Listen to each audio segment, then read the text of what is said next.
पसंद आपकी, पेशकश हमारी। मोहम्मदिया मंदी house near Mohammadia shawarma, Khadarbagh, नानल नगर, हैदराबाद। अस्सलाम वालेकुम नाज़रीन, आइए नज़र डालते हैं देश की राजधानी नई दिल्ली और उत्तर प्रदेश से कुछ खास खबरों पर। आप सभी का स्वागत है सच न्यूज में। आइए जानते हैं उत्तर प्रदेश और देश की राजधानी से कुछ खास खबरें। बीजेपी ने यूपी विधानसभा चुनाव 2022 के पहले और दूसरे चरण के लिए प्रत्याशियों की घोषणा कर दी है। मुख्यमंत्री योगी आदित्यनाथ गोरखपुर शहर से चुनाव लड़ेंगे, जबकि केशव प्रसाद मौर्य प्रयागराज की सिराटू सीट से प्रत्याशी होंगे।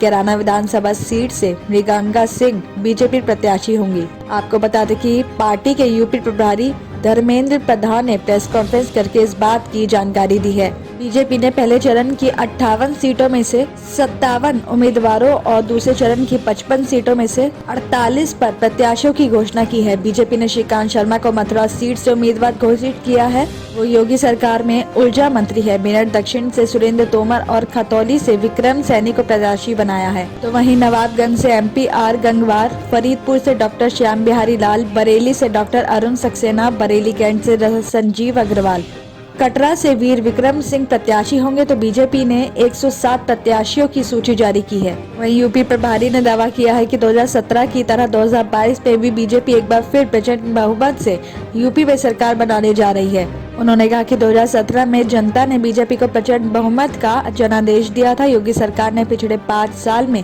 दंगाइयों और भ्रष्टाचारियों पर रोक लगाई है। तो वहीं प्रदेश में रात को 12 बजे भी एक महिला घर से बाहर निकल सकती है। प्रदेश की कानून व्यवस्था में सुधार हुआ है।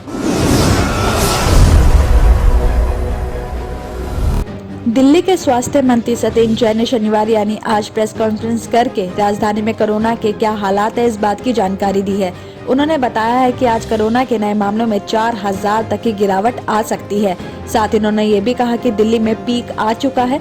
स्वास्थ्य मंत्री सत्येंद्र जैन ने इस बात की जानकारी दी कि शनिवार को नए कोविड मामलों में 4000 तक की गिरावट आएगी और संक्रमण दर 30% तक रह सकता है। उन्होंने कहा कि बीते 5 से 6 दिनों में हॉस्पिटल में एडमिट होने वाले पेशेंट्स की संख्या नहीं बढ़ी है और ये संकेत है कि आने वाले दिनों में कोरोना के मामलों में कमी आएगी। साथ ही सत्येंद्र जैन ने आगे ये भी कहा कि इस समय दिल्ली के अस्पतालों में 85% बेड खाली पड़े हैं। जैन से जब पूछा गया कि क्या दिल्ली में कोरोना की पीक आ चुकी है, तो वो बोले कि राजधानी में कोरोना के 5वीं लहर की पीक आ चुकी है। देखिए कि अब केस कब कम होने लगते हैं। वैसे जो ट्रेंड चल रहा है उससे लगता है कि संक्रमण में कमी आनी शुरू हो गई है।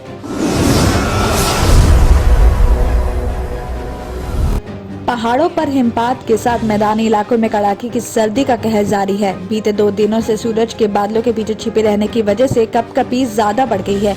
दिन का पारा सामान्य से 5 गिरकर 15.4 डिग्री सेल्सियस रिकॉर्ड किया गया है। तो बस इस वजह से ही सर्द दिन रिकॉर्ड किया गया है। तो वहीं नरेला में भी अधिकतम तापमान 11 डिग्री सेल्सियस तक लुढ़क गया और इसी क्रम में दिल्ली की हवा भी खराब हो गई है। आज सवेरे AQI 339 दर्ज किया गया है, जो कि मानकों के मुताबिक बहुत खराब श्रेणी है। मौसम विभाग ने शनिवार के लिए येलो अलर्ट जारी करते हुए एहतियात बरतने की सलाह दी है। तो वहीं उधर सफदरजंग और पालन केंद्रों पर दृष्टिया काफी कम रही। तो सफदरजंग में दृष्टिया 400 मीटर और पालम में 1000 मीटर रही। तो इस सीजन को सबसे लंबा तक कोहरा वाला दिन रिकॉर्ड किया गया। मौसम विभाग के मुताबिक ये भी बताया जा रहा है कि सुबह के समय कोहरे की घनी चादर छाई रही। तो वहीं दिन में मध्यम कोहरा होने की वजह से सूरज की किरणें दिखने को नहीं मिली। तो उधर उत्तर पश्चिम दिशा से आने वाली सर्द हवाओं की वजह से ठंड और भी ज्यादा बढ़ गई है। इन सभी परिस्थितियों की वजह से दिन में पारे में ज्यादा अंतर रिकॉर्ड किया गया है। साथ ही मौसम विभाग ने आज येलो अलर्ट जारी करते हुए ये भी अनुमान लगाया कि अगले 24 घंटे में अधिकतम तापमान 16 डिग्री सेल्सियस के आसपास ही रह सकता है। तो वहीं न्यूनतम तापमान 6 डिग्री सेल्सियस रहने की भी संभावना है। तो साथ ही 19 जनवरी के पास एक और पश्चिमी विक्षोभ सक्रिय हो सकता है। इससे सर्दी से कुछ राहत मिलने की संभावना है। हालांकि सर्दी के साथ ही बारिश की भी संभावना बनी हुई है।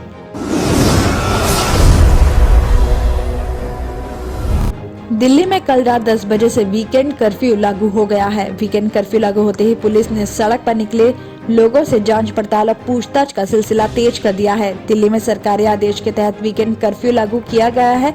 आपको बता दें कि वीकेंड कर्फ्यू का ये लगातार दूसरा हफ्ता है। प्रशासन के कहने की हालात के मद्देनजर ही पाबंदियों में कमी या बढ़ोतरी की जाएगी। साथ ही आपको ये भी बता दें कि कर्फ्यू के दौरान आवश्यक सेवाओं में ही छूट दी गई है। लोगों की सामान्य आने जाने पर अब सोमवार सवेरे 5 बजे तक प्रतिबंधित रहेंगे। तो वहीं इस दौरान अगर कोई रेल या फिर विमान से यात्रा करने जा रहा है तो उसके पास यात्रा का टिकट होना जरूरी है। साथ ही अधिकारियों ने ये भी बताया कि इमरजेंसी सिचुएशन में ही लोगों को अपने घरों से बाहर निकलने की परमिशन होगी।